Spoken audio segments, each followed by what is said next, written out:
নেই, কিন্তু তুমি এমনি লিখে রাখতে পারো, সেটা হচ্ছে যে 70 থেকে 140। কেন কথাটা বললাম?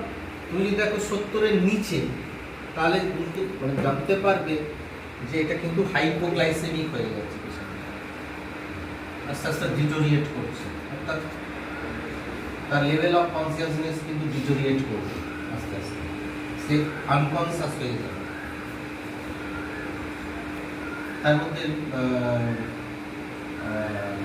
ফগিং হতে পারে, মানে এটাকে আমরা বলি হচ্ছে ক্লাউডিনেস অফ কনসিয়াসনেস, আচ্ছন্ন, যেমন মাতাল হয়ে গেলে আচ্ছন্ন হয়ে সবই গেলে যে হ্যাঁ করবে, কিন্তু কিছু বুঝতে পারবে না, আমি কি বলেছি,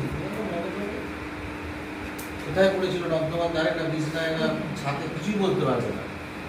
তো ওটা হচ্ছে ক্লাউডিং অফ কনসিয়াসনেস, এরকম হয়ে যাবে। তো সেই রকম আবার যদি দেখো যে 140-এর ওপরে যাচ্ছে,